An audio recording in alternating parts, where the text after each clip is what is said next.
This is the fifth video in the 100-day series of Indian Economic Service Examination. Today we will discuss about a very important topic, poverty and unemployment in India. Now we will not discuss this topic from the academic perspective. We will discuss this topic for the examination perspective.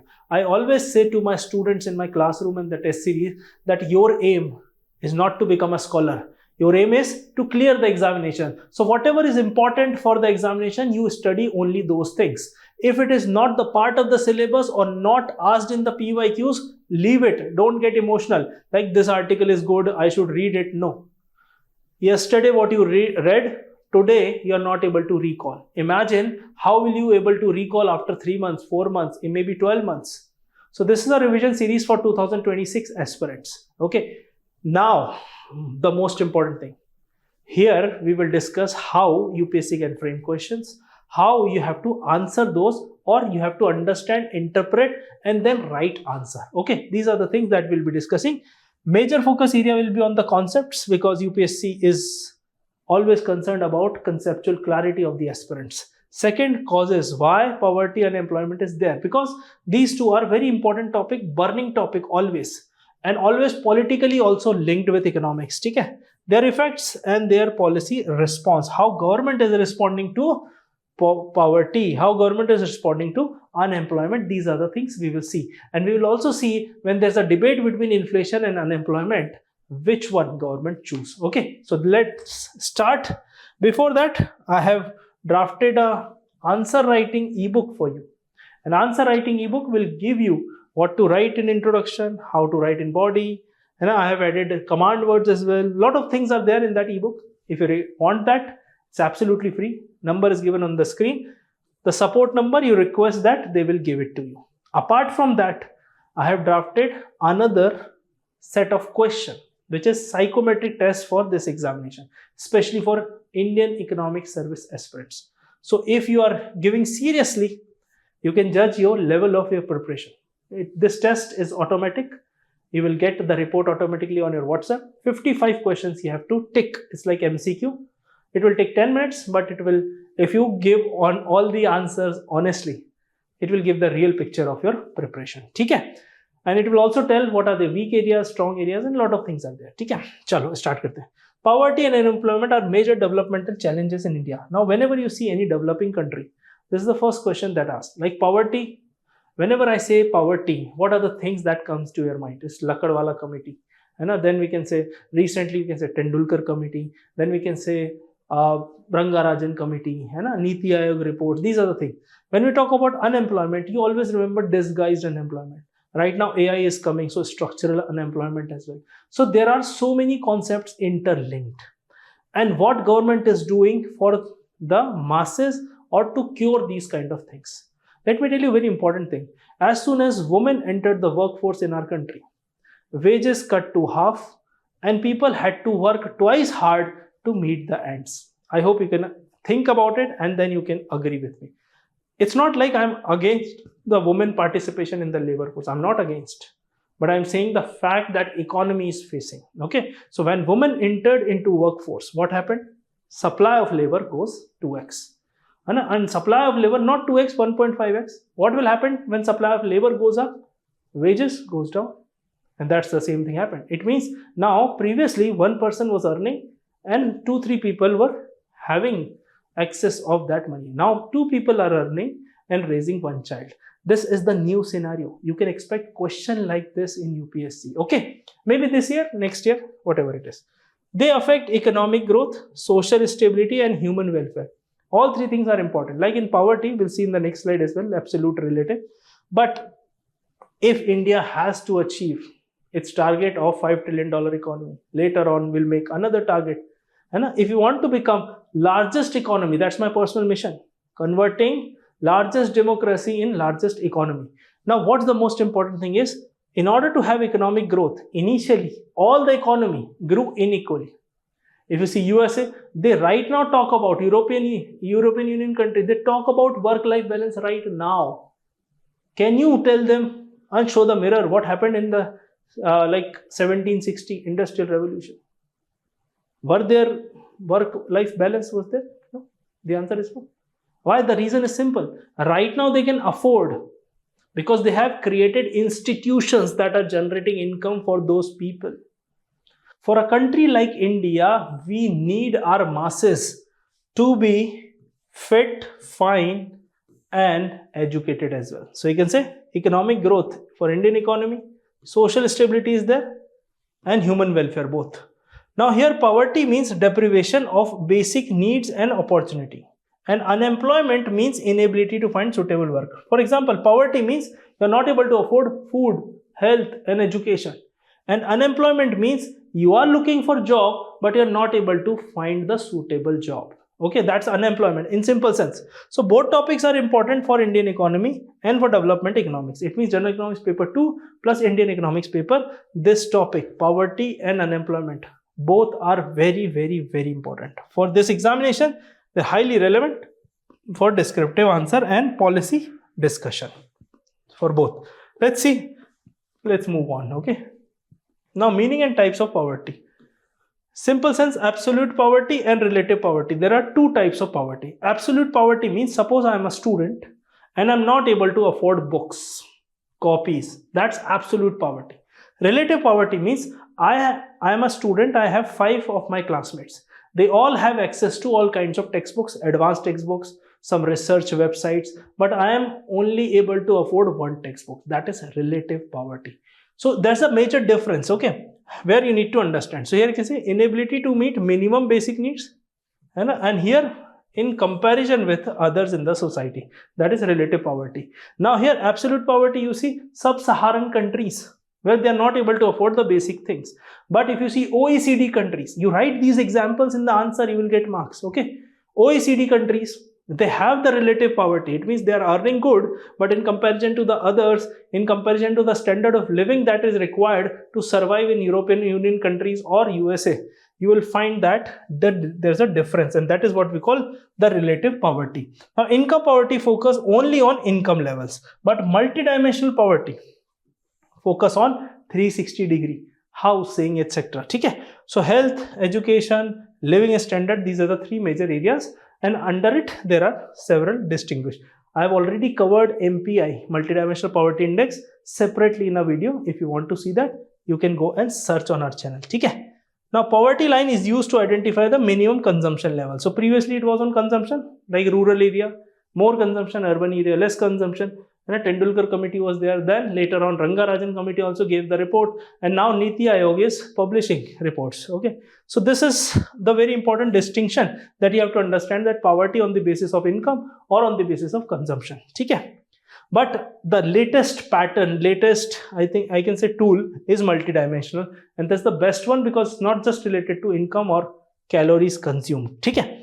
Poverty is not only lack of income but also lack of capability and opportunity. If I am poor but I get certain important assets so that I can do my vendor of like vegetable vendor, I can become some other supporting system. So if I have capability and the opportunity both, still people can come out of poverty. So you must have seen people begging near the red light, the squares, in the, we can say, traffic signals. But what happened after that? That becomes profession. So you provide some assets so that they can earn the livelihood. For example, like thela de diya with full of vegetables. Now you sell, you earn money, you purchase vegetables, you again sell. So that's capacity building. In India, if you want to reduce the poverty, you have to build capacity of the masses. Okay? Meaning and forms of unemployment. Let's see. First of all, open unemployment means willing person do not get the work. For example, I am an IT professional. I am looking for work. I am not able to find it. That's unemployment. Disguised unemployment means more people are engaged than actually required. So suppose, for example, in kitchen, suppose, for example, your mother, your sister is working, but you also enter into the kitchen and you try to help them. But kitchen is so small that cannot accommodate 3 people. So you are not contributing, although you may have negative contribution in that. So you will not have that much space. Same in Indian agriculture sector. If 2 people required, but 4 people are there, because in the family, the whole family is dependent on that particular land, and in the whole family there are 4 members, so everyone is engaged in that. whether their contribution is there or not, or it is minimal. Okay? So this is disguised unemployment. Seasonal unemployment is like agriculture sector. So when there is a season of agriculture, you get employment, otherwise you don't. Okay? Structural unemployment arises due to mismatch in skills and jobs. So right now, for example, I know a lot of things, but AI can replace my contribution. So that means my skills are no longer required in the market. That is structural unemployment. 1990s happened with banking employees. Then at that time, the manual work replaced by computer. So computer replaced everything. Now AI is replacing a lot of things. Even coders are also threatening with AI. Educated unemployment is the increase among the youth. That's very important, because right now you are PhD but you are not able to find work according to your degree. Okay? Underemployment means people work below their skill or insufficient time, or for an insufficient time. What does it mean? Suppose, for example, I am postgraduate, I am a research scholar as well, but working as a security guard. I hope you are able to understand. So these are the meaning and forms, or very important, all you must have examples in your mind while writing those. Okay? If my voice is irritating you, that's because of my throat is not well. So please excuse me for that. Next is rapid population growth. Why poverty? Because in India we have seen always the population is growing, but the growth rate is negative in recent years. Okay?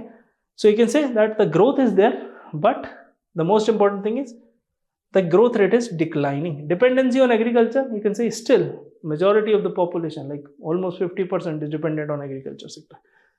Low industrial absorption labor. It means, if you remember Lewis dual sector model, agriculture to manufacturing to services, the transfer is not able to happen. The reason is still people are dependent on agriculture, still low industrial absorption. It means industry is there, but you can imagine that a person working in the farm next day cannot work in a factory, okay, or next day cannot work in an IT industry, go into services. So that's not possible. Skill mismatch is there. Plus absorption also problem. It means they do not need that many people. Okay?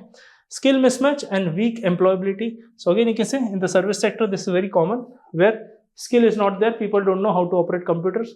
If they know how to operate computers, they don't know how to run the softwares, and so many things are there. Okay?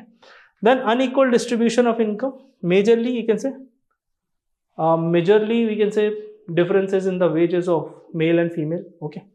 Unequal distribution of income and asset means from the top to bottom. Okay?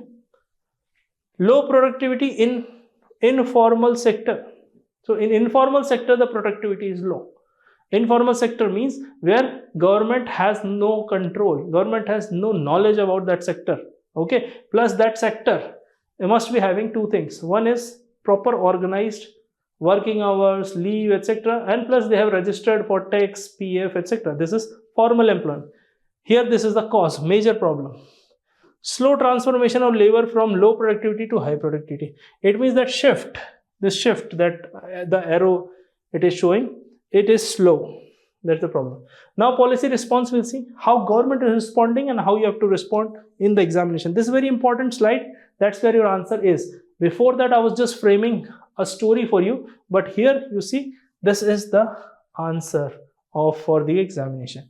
Now employment generation is necessary for inclusive growth. Inclusive growth means the growth that will cater all the people, even at the last person standing in the line. Like our Prime Minister always say, मैं 140 करोड़ भारतीयों की तरफ से. It means he never say we are speaking on behalf of women, youth, minority or Dalit or etc. He always say 140 crore Indians. So it means inclusive growth means our last person standing on the line, uska bhi growth ho, hai na, employment generation ho. Then poverty reduction needs three things: education, health and skill development. So you can say when all three, Ayushman Bharat is there, NEP is there, and skill development, Kaushal Vikas Yojana, Skill India program, all these things should be the part of your answer in order to gain marks. Because if you just write these kind of lines that is written on the PPT, you'll not be able to fetch marks. And then you will say UPSC doesn't give marks. UPSC gives marks, but you don't know how to fetch. Rural development and infrastructure can create livelihood. For example, if you build highways, roadways, flyover, migration will be less to the urban areas. less pressure on urban resources. Okay, and you can build these assets by using Manrega funds. So resource mobilization is important, right? Like this, labor intensive growth can reduce unemployment pressure. Like for example, textile sector, construction sector, all are labor intensive. Like construction sector labor cannot be replaced by technology, or to the full extent it cannot be replaced. Okay? Welfare schemes must be supported by productive opportunities. It means welfare scheme should not be like cash transfer, because that money they will eat and gone. But here reforms initially will pinch, but later on it will give lot of comfort. Like for example 1991, when India suddenly opened the economy, everyone was in trouble because a lot of competition came. But what happened? Innovation, more competition, more competitive approach, new things. So India created a huge space, and that's how we grew a lot in the last 30-35 years. Real development happens when growth creates secure and dignified livelihood. Okay. Right now you can see in the parliament there was a debate like gig workers are not earning enough. See, it's like a demand supply economy. People are sympathizing like Zomato riders or Blinkit riders, they are earning very less. But when they order, they realize there's extra charge. Oh, I'll not order now. Because of this extra 30 rupees they are charging for delivery, I'll not order. It means somewhere or the other you want that person to earn, but you want things to be more affordable as well. It's always demand and supply, because there is an opportunity and there are people, that's why they are working. Even they are earning less or high, they have the chance to stop working for that. So that's free market economy, that's what I'm telling. It's demand and supply. So restaurant waiter now converted into Zomato rider. I hope you can understand. So let's wrap up this. If you want that ebook of answer writing plus psychometric test, this is the phone number. This is day 5. We'll have 100 days in this series, 100 important topics, how to approach them, how to write that. I'll be telling you. So make sure you subscribe for the next day. Thank you so much. Jai Hind.